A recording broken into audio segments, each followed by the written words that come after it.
Donc l'étape d'après, une fois que la conscience sera le truc que tout le monde cherche, le truc qui se cherche lui-même quelque part par l'intermédiaire de nous, on a enfin compris que c'est ça qui fait peur.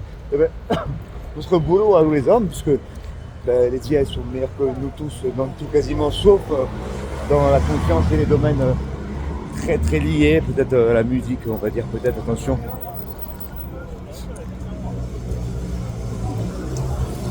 Ouais, je pense que c'est trop lié la musique et la conscience humaine. Enfin, je pense que c'est-à-dire que la partie humaine de la conscience cosmique, c'est-à-dire que je pense que la conscience cosmique préexiste à l'homme.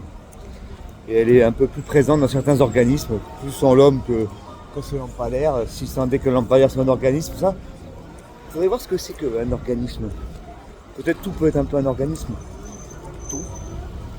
L'association, cet arbre, cette voiture et cette molécule d'air et le concept de fraise. Paf, ça fait une entité. Mais bon, celle-là, elle n'est pas très viable. Ouais, elle n'est pas très stable au niveau de vos... Bon bref, on va mettre ça plus sur ce pied. Mais en tout cas, voilà, la conscience est sûrement un peu partout, mais elle s'exprime mieux dans certains organismes. Et donc cette conscience primordiale que j'appelle CP, cours préparatoire, je mets un petit C minuscule, c'est rigolo, et un P majuscule. Et bien en fait, nous sommes pas l'incarnation. Et les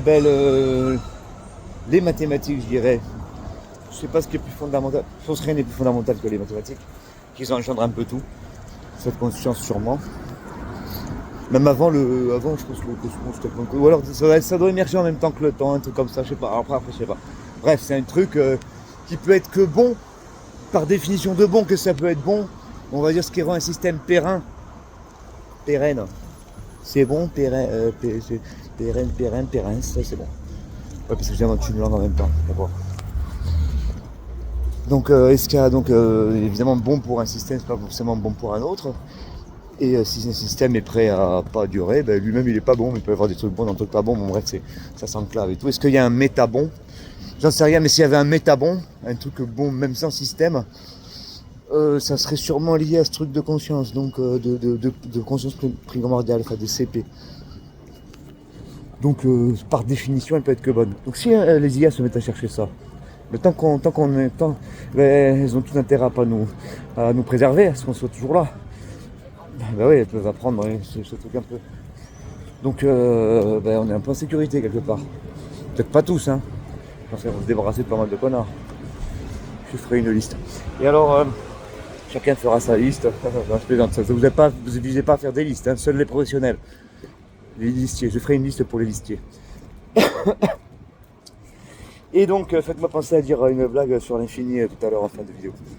Je vais le faire maintenant parce que c'est un mec, il était sur le forum de maths, il dit ouais, c'est pas normal que Riemann il dise qu'il peut arranger une somme. Vous savez, une somme où il y a des termes, tous les termes tendent vers 0, mais 1 sur 2 on va dire il est négatif, d'accord, on va dire ça. Donc ça fait tac tac tac tac tac tac tac tac. Bon, dans l'autre sens ça fait tac suivant le sens de cette vidéo, tac tac tac tac tac, de plus en plus petit mais en alternant. Et il dit Riemann, il dit que oui, ne vous inquiétez pas, je vais finir la vidéo. Je savais exactement où j'en étais, c'était à la liste. J'ouvre une autre parenthèse, non. Et en fait, vous voyez qu'on peut approcher n'importe quel nombre en mettant tous les trucs de la liste, tous les termes de la liste. On peut faire en sorte que la somme, suivant qu'on l'arrange, approcher n'importe quel nombre. La limite sur n'importe quel nombre. Par exemple, imaginez le nombre 38. Bon, mon nombre préféré, de couleur bleue et qui sent la rose épinée. Si vous voyez des roses non épinées, c'est 37. Non, je rigole, c'est n'importe quoi. Et si on veut approcher 38, j'additionne tous mes nombres positifs jusqu'à 38, je saute les négatifs. Et puis après, après ce que je vais faire, c'est que dès que je dépasse 38, j'additionne tous les nombres négatifs que je vois, enfin de ma suite, c'est ceux que j'ai pas, ceux que j'ai laissés, je les prends. Dès que je vais en dessous de 38, je recommence avec les positifs pour aller au-dessus. Et donc, je vais utiliser tous les nombres, puisque je vais prendre dans l'ordre. D'abord, je prends les positifs, je fais les positifs et les négatifs dans l'ordre. Chacun séparément, évidemment. C'est tout le truc. Je vais pas faire les deux dans l'ordre. Bon, bref. Donc, j'ai épuisé tous les nombres à la fin. Et puis, en plus, ça va tendre vers le nombre. Pourquoi? Parce que comme les quantités, elles tendent vers 0, et les positives et les négatives, et ben, je peux approcher mon nombre n'importe quel nombre comme ça. Et j'aurais mis tous les nombres. Et ça approche, je veux dire, comme ça tend vers 0, ça approche de plus en plus. Bon, après, il faut définir la notion de limite, tout ça. Ça, c'est du b.a.-ba de, je sais pas, terminale ou première année de prépa, de fac, je sais. Alors, disais-je, s'il n'y a pas mon cousin. Pas mon cousin qui est là-bas. C'est mon cousin, c'est mon qui traîne là-bas.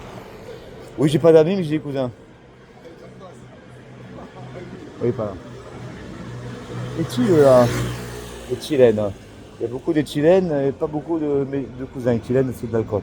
Donc voilà, le mec il était pas content. Bon, là, comme j'expliquais comme ça, on se dit, ouais, c'est évident qu'en arrangeant comme on veut les termes, on peut faire tendre vers n'importe quel nombre. Là, vous l'avez vu comme ça. Mais lui, il a eu le problème directement dans l'autre sens. En arrangeant n'importe quel nombre, enfin, je veux dire, sans avoir fait la démonstration avant. Ah oui, ça c'est vrai que faire la démonstration avant la question, ça c'est rigolo. Ça, c'est... Une fois, j'ai fait un... Allez, j'ouvre une autre parenthèse, s'il vous plaît. Ne vous inquiétez pas, je vais le fermer. Pas la gueule, la parenthèse. Une fois, je fais un rêve. Et tu sais, les rêves de mathématiques, c'est rare quand même.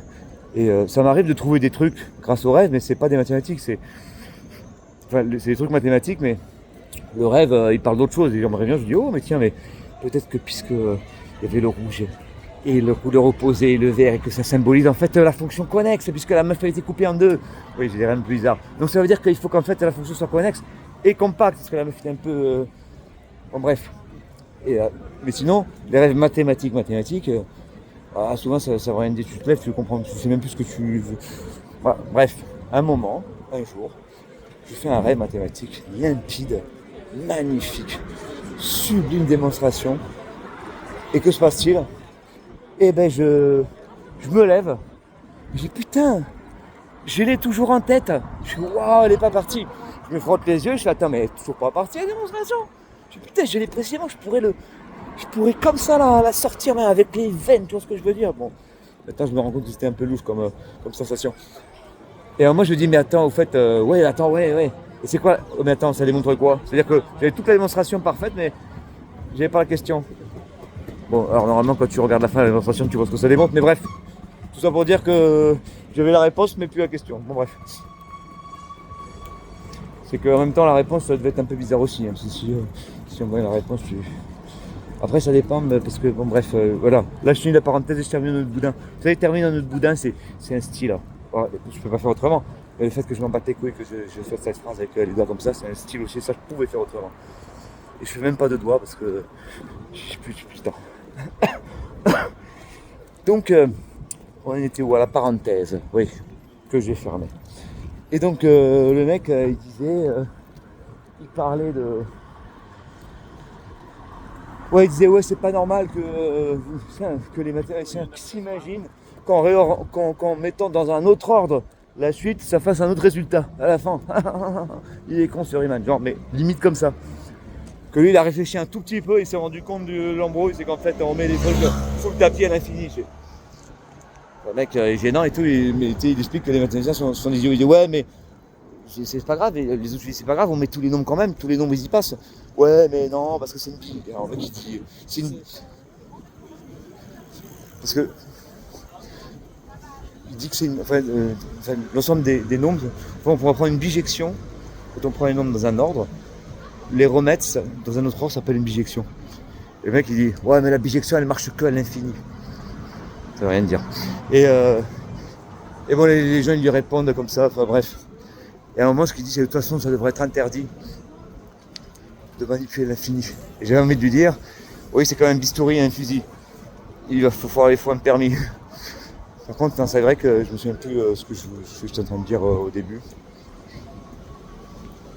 Et c'est embêtant parce que du coup, ça sert plus à rien d'avoir fait cette vidéo. Je suis rocher.